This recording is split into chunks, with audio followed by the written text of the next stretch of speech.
Hey guys, so I feel like this video is a little long time coming. I just wanted to talk a little bit about some considerations with the Girth Hitch Master Point. Alright, cool. So I got my board hung up right here. First of all, let me do what my usual setup with videos are, and I can talk a bit about systems and considerations for what I use with the Girth Hitch Master Point, and then I'll move into where I kind of like employing it here and there, and then some other thoughts about where I feel like it is a bad anchor to use in certain situations, or when it's not, maybe bad isn't the right word, but maybe less efficient to use in situations. A Girth Hitch Master Point has been quite a bit more popularized in American culture now. It was pretty commonly used in certain European countries, I think mostly in Italy. And then it made its way across the pond to America here. And in maybe the last 2 or 3 years, it's become a lot of people's go-to anchor. And I think it's a very specific, or it's not specific, but I think there's definitely times where it's inappropriate, or I could say less efficient than other more traditional style anchors. Me personally, in my own climbing and guiding, I probably use the Girth Hitch about 40% of the time, and that's mostly in an alpine setting, or it's mostly in a two-piece setting. So if I'm building an anchor off of 2 pieces, when I move into 3 pieces, I may choose, or I more gravitate towards the more traditional anchor. All right, so let's start with a standard version of the Girth Hitch Master Point anchor. And what I want to do is build an anchor with it, and then I'm going to start with the most minimal basic setup. I'm going to talk through a few considerations with the Master Point carabiner, and then show you just how I tend to use it myself. So, single length sling, alpine draw setup, 1 bolt, the next bolt, and then I grab a carabiner of some sort. Let's go with this one on my harness, and I like to pass this through and then fold it up. And then the idea with that is kind of my habit I got into, but you can grab the top part here and then slide it this way or slide it that way for equalization. That's my anchor right there. And now I can move on with the process. I can stack another locker here, clove hitch myself in, just like so. ATC all ready to go. You can clip it on the gate side. You can clip it on the spine side. It doesn't matter which side. Petzl did some testing a while ago, and they found that there's not a big reduction in strength one side or the other. And then off belay and belay my partner up. Okay, so I'm going to switch to up close here. Non-lockers right there. Take my Master Point locker and I hold it underneath the sling, then I pass the sling through, slide this up, and then over, just like that. And then this is now my master locker carabiner, which I can clove hitch into right here and then belay off of as well. Okay, so that's pretty much the gist of it, Girth Hitch Master Point. And then that would be an example of using it in a multi-pitch setting when I was clipping myself to it and then belaying my buddy up. Okay, so let's take a moment to talk about this locker that I use as my Master Point. One thing that I will use a decent amount of time, especially in the Alpine, is just a standard screw locker carabiner, just like I have in this example here. Petzl attaches are a great one, but any sort of HMS pair locker is great because you get this giant basket right here to clip your buddy on, yourself on, your ATC. You can use that as a great launching point. And these carabiners are slightly designed a little bit better for tri-loading. So it's pretty easy to demonstrate tri-loading, where I can clip myself to the anchor like so, and this is a single force of direction right here, whereas if my friend, you pull in a little bit of rope here, is clipped to the same locker in this configuration, if we're able to pull the locker apart like this, you have a load on this side, and right here. So that's what we call a tri-loaded carabiner. And, you know, is that the most dangerous thing on the planet? Not exactly. It's still within the realm of reasonability for a quick anchor transition, like moving from your follower, clipping them on so that way you can take your ATC off. They grab the gear, and then they move into the lead position, and then all of a sudden they're clipped off. So those multi-pitch transitions are pretty fast. Most of the time, a carabiner that is tri-loaded is about the same strength as one with its gate open. So every carabiner has a rating like this on the spine or somewhere on it. This carabiner is rated for 6 kilonewtons when open like this, and that's roughly the same strength as any sort of tri-loaded carabiner. It usually goes down to about a third of the strength. Of course, in an anchor setting, when we're just putting, 400 pounds or so on the anchor, then that's okay to do in the system. If you're worried about extra force going on your anchor for whatever reason, you should use a different anchor. But you could do this, 2 opposite and opposed. Drag them down, and then you at least have, that would be about a 12 kilonewton point right there, roughly doubling the load of both the lockers. So, but of course you get some other issues in there like possible leverage, which will take away strength as well. If you wanted to, you could double up on lockers if that whole 6 kilonewton strength is worrisome for you. Or if the whole thing is worrisome for you, just go to your standard master point anchor. So yeah, when I'm in the Alpine, I will use one of these, quite decent amount. If I'm in the rock world, or if I just have them available, I do try to get at least a auto-locking carabiner, ideally a triple action, and a nice large triple action would be the best. So here's a version from camp. You see how big this thing is? And this is your traditional triple action locker where you have to unscrew the gate there in the standard way. Another great carabiner is this one made by Petzl. This is a Williams. This is their ball lock something triple action carabiner where you have a little button there to press and then you open it up. And then the great part about this is it's just huge. This is one of the biggest lockers on the market that's still easy to use. This is a great option for any sort of girth hitch master point. And then another one that I really like, especially for very specific things like fixed point belays, are the old BD Rock Lock Magnetrons. I own 2 of these, and they don't make them anymore, so that kind of sucks. But if you still have one of these, this is a great option for your girth hitch master point. I use these a lot in the rock world, and I usually carry one of these on my harness. Most of the time when I'm rock climbing, multi-pitch rock climbing, or rock guiding, I will have some sort of large triple action locker with me for just a number of different uses. They come in handy for a lot of things, but a very useful or a very common use is definitely this girth hitch master point. And there are definitely times if you're climbing a really long bolted route like prime rib or flyboys back up in Washington. We don't really have super long bolted routes down here in California. You could just tie one of these anchors with one of your Alpine draws.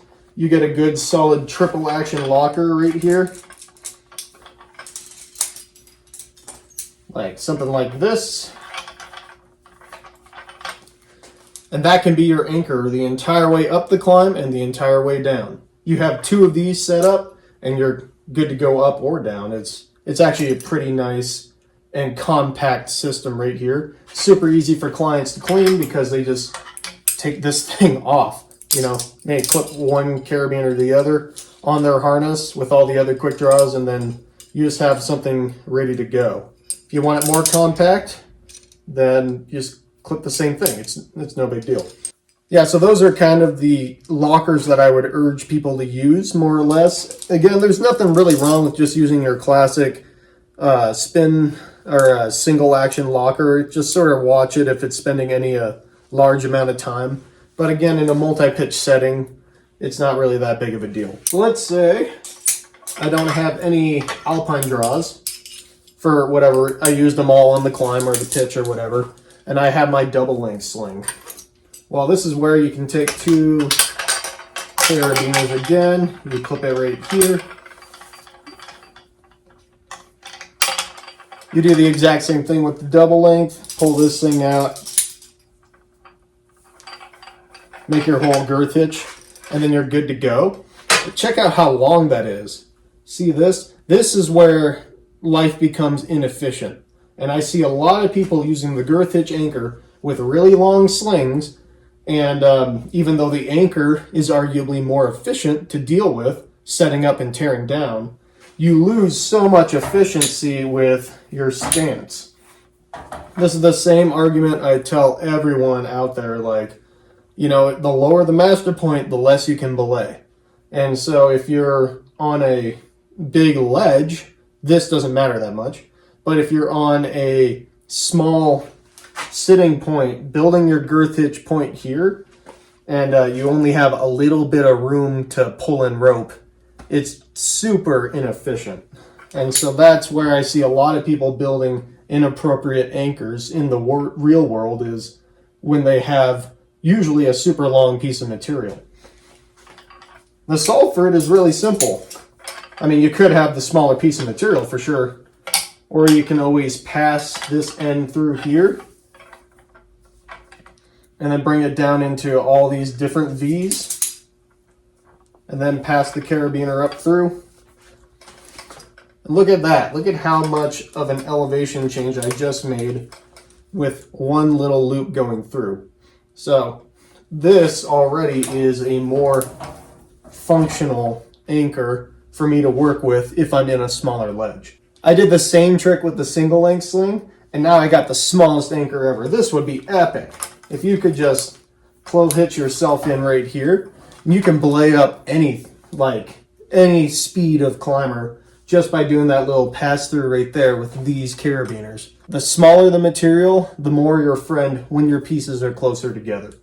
When the pieces are further away, then you obviously need a long piece of material.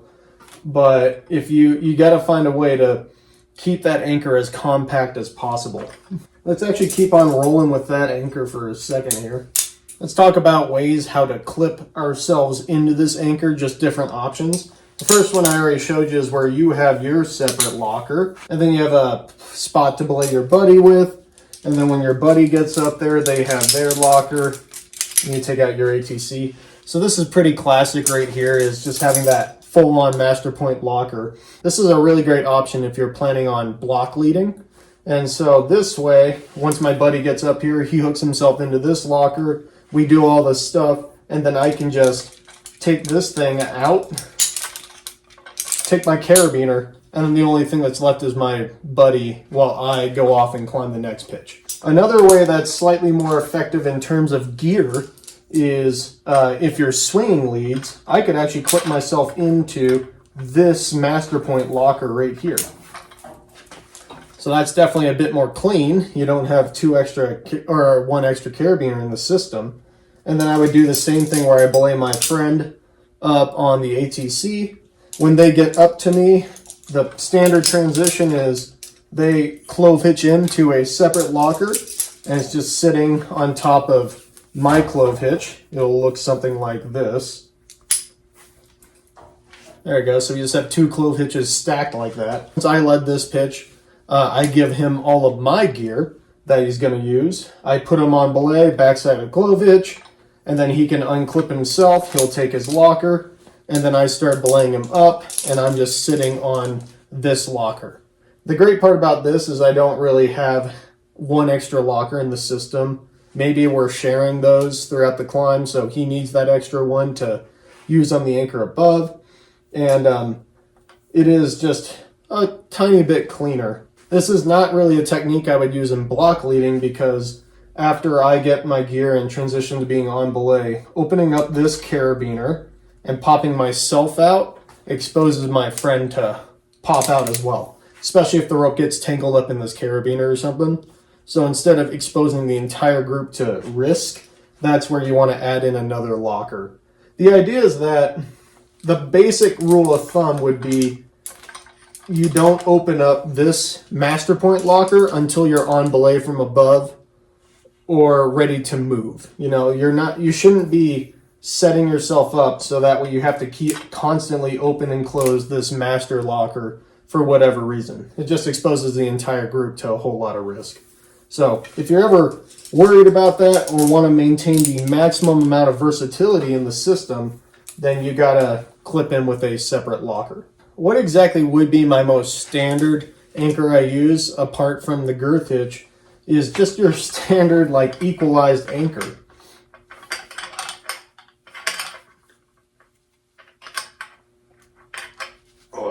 This is one example of a standard pre-equalized anchor right here. It's not super equalized. Someone's going to kill me about that in the comments. So this would be a standard example of a pre-equalized anchor. This is the anchor that I probably go to the most when I'm working in 3-piece settings. So 3 eye screws, 3 cams, other forms of trad anchor. And this is all the same stuff, only working off that master point. This should be the anchor that was taught to you when you were first learning anchors, because it is the baseline anchor. Of course, this one has the same issues where if you tie like a small little knot right here, you can get the master point too low. And so the easy way to change that is you just do a ton of different wraps all the way around the whole thing until you get that master point where you want it to be. You could do the same trick that I used before. I do this all the time where I pass this through the carabiner, bring it down, and then you can tie just like an overhand knot or something. And there you go. It's a super clean, super effective anchor, and you have a bit better control over the master point. The arguments for using the Girth hitch anchor over a more traditional knot anchor is because the Girth hitch is easier to untie. And you know, personally, I don't think I've ever had an issue really untying any slings while I'm out in the mountains. And like, part of that could be if you're in a single pitch setting and you set up a top rope and use that all day, so you get like 20 people climbing on that anchor, and you use a material like this, Dyneema, then yeah, that knot's going to be pretty welded together. You can still get it out, but it'll be harder to untie than a Girth hitch master point. But why are you even using a Girth hitch master point for single pitch climbing in general? That's not quite as much of a foolproof anchor versus something like this knot. Another example, or another solve to that problem, is I use different materials when I'm in top roping settings. I wouldn't choose to use a Dyneema sling as my top rope anchor if I'm just single pitch climbing. I would choose to use 7mm cord. And that stuff's not very expensive at all, and it's a lot more burly, and it's I guess just a better material to use in those circumstances like single pitch anchors. I have a different video that talks about my anchor setup, but I generally use a 7mm cord about 22 feet in length, and I tie it into a quad anchor, and then I keep that as my top rope anchor for the entire day. The Girth hitch master point is not very appropriate in a single pitch setting, or at least it's not very appropriate in a bottom managed setting where the anchor is going to be up high with the rope just running through it and no one's right there to monitor it. If you're doing a single pitch setting where you're on top, a top managed setting, say you're guiding, and you build a Girth hitch master point and use that to lower people down and bring them back up, it's slightly more appropriate. Another argument is with gloves. It's easier to take them out, so that's why ice climbers really like them. There are different considerations using the Girth hitch master point in ice climbing versus in rock climbing though. And they're kind of more subtle nuances. One, for example, is in the climbing world, you have bolts that are super close together and you can use super small material. Whereas in ice climbing, you want those bolts or your ice screws further apart from each other, so that way they're each in their own section of ice. So if you're going to use your own section of ice, you have to have a longer piece of material. And that's when the double length sling can be very useful, because if I have one ice screw down here with this red carabiner, and I have another ice screw up here, then I could do the Girth Hitch master point and have adequate separation between my ice screws. I don't lose any length in my master point. That's another nice part about ice climbing, is how you can choose it, more or less, where your ice screws go in the terrain versus bolts on a rock face. And then in ice climbing, since we're always wearing gloves, it's easier to untie, your master point and stuff like that, which, again, that can be true. Easy solve to that could be that you bring out cord. Like this, for example, you could bring out cord and build your anchors with that. And if you tie this into a master point, the round material makes it easier to untie after a little bit of weight. If I'm building a top rope in an ice climbing setting, I'm going to go for a completely different anchor than the Girth Hitch master point. I'm going to put in 3 ice screws, or 2 ice screws and a V-thread would be better. And in that case, you need longer material. And then my master point is probably not going to fit with a Girth Hitch. So the Girth Hitch master point is pretty similar to any pre-equalized anchor, because it is pre-equalized. So you better have that direction of pull in the right spot, because if you get into any of this, then you don't have exact equalization, which may be a big deal. Most of the time it's kind of not. Does make it easy to adjust, but once you adjust that point, it's where it's at. It is not going anywhere, especially under load. Whereas if I take the quad anchor and clip right here, I get a lot more movement with rough equalized distribution.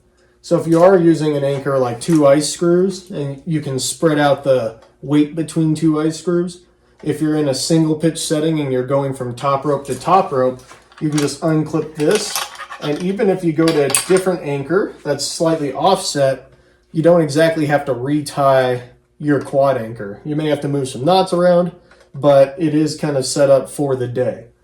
Whereas if I tried this same deal with my Girth Hitch master point here, and I clipped one here and one here, I do have to reset the whole anchor to get it in the right equalization. I guess all that is just to make the point of, I don't think in a single pitch setting, the Girth Hitch master point is really the most appropriate anchor. Whereas I would personally go to more of a quad anchor setup in single pitch world. And it really has a home in multi-pitch land. And that's when you are going from anchor to anchor. I personally will use the Girth Hitch master point in the Alpine a fair amount, because in the Alpine, it's not uncommon to do 2-piece anchors. And those are either placing a cam and another cam and clipping them together, and then you don't need any material at all. Or if it's a 5th class pitch, and I want to sort of share the load better between both my cams, I will slot both cams in, and then oftentimes I will grab a shoulder length sling, clip them to both the cams, and then do the Girth Hitch master point and belay up that way. One thing I have noticed is if you do use your Girth Hitch master point, my clients will get confused about where they clip into the anchor. So that's kind of an interesting deal. If I decide to do the standard Girth Hitch master point like this, and then they come in and clip to this carabiner, then that's all fine. But when I go back to the standard anchor, like if I have to build a 3-piece anchor and I want better equalization, if I'm clipped in here and they're clipped in, or belayed up on here, sometimes they clip to one of these carabiners. Or there are also plenty of times where I'll clip myself in like so, and then clip my ATC onto my locker, just for whatever reason, and I belay them up here. And then because of that, where the ATC is clipped, they clip their they'll clip their clove hitch right here. And then clovitch onto that, which of course traps my orange carabiner. So most of the time I have to transfer them onto the master point. But that can be confusing for clients if they get really used to clipping to a locker. So that's actually a very interesting one. Even very high level clients get a little confused with that. So sometimes I'll take their carabiner and clip it to the master point right here to show them to clip to the master point, and then I can clean this whole thing and take my clovitch off to continue on the next pitch. That is a very interesting thing where the Girth Hitch master point, since you're always kind of clipping to a locker, people get really used to clipping their carabiner to a locker. All right, so there's a few pros and cons to Girth Hitch master point. Again, I still use it probably about 40% of the time on long routes, which is the majority of what I guide. I don't really guide too much single pitch stuff, so that means I use it about 40% of the time in my life. It definitely has its place, but if, their considerations are, if you want to be able to adjust equalization, if you have gloves, if you're worried about untying that knot, all those things could be a reason to do the Girth Hitch. I just don't think it should be the go-to. And if it means that if by doing the Girth Hitch anchor you have a really low master point, that is for sure an inappropriate time to use it. It's just not that efficient. It's not like it's any less safe. It may be, but for the most part, it's a lot less efficient. And by elevating that master point, you can still do the Girth Hitch master point by doing the little flip through thing that I showed you, or just tying a knot. It gives you a lot of options. It also burns an extra carabiner, which is sort of a big deal, sort of not. Your whole climb shouldn't be based on that. Just carry an extra locker with you. They come in handy for everything. And it has a bit of different attributes. So in a 3-piece setting, I also think it can be a lot more annoying. It's really hard to adjust with 3 pieces all together. So in 3-piece setting, I urge people just to go with your standard pre-equalized anchor. I mean, you can even use a double-length sling right here. With pieces this close together, you can literally just equalize a double-length sling, just like that. And it doesn't cost you any time. And then you have a full-on master point here to clip to. One great part about the Girth Hitch is that master point doesn't collapse on you. So it just kind of stays as is, whereas this master point will collapse. And it can be a little hard to weasel carabiners in there, but for the most part, it's not that hard. I've done it with plenty of live load rescue scenarios where I've easily slipped a locker in here when it's weighted with a full person. So it's not really much of an argument. So yeah, like my general rule of thumb to summarize is if I'm doing 3 pieces, 3 cams, 3 eye screws, I go for more of a pre-equalized. And if I'm doing close together cams or close together bolts, and I'm just on a multi-pitch, want a quick anchor, that's when I'll go for a single-length sling Girth Hitch master point. Single pitch setting, I tend to go for that 7mm quad anchor style thing. I'll also use quad anchors on 2 bolts as well. I don't really use quad anchors on 2 cams because in the alpine setting, if the terrain allows for it, then I may do it, but most of the time the terrain doesn't require using a quad anchor on 2 cams in the alpine. All right, guys, I hope that helps clear up a little bit of things. I'm not trying to call anyone out here, but I just think that the Girth Hitch master point is starting to become a little bit overused. It just shouldn't be your go-to anchor. The more basic anchors should be the go-to. The pre-equalized, the quad anchor, those are great full setup. You can use them in any situation anchors. And when you start taking a more specific style anchor like the Girth Hitch master point and using that as your go-to when it's not super effective in single pitch terrain or something like that, for example, then you lose some qualities to your anchor. When you're learning basic anchors, you should stick to the basics first, and then you can move on with the more tricks or nuanced anchors in order to, move through whatever terrain you want.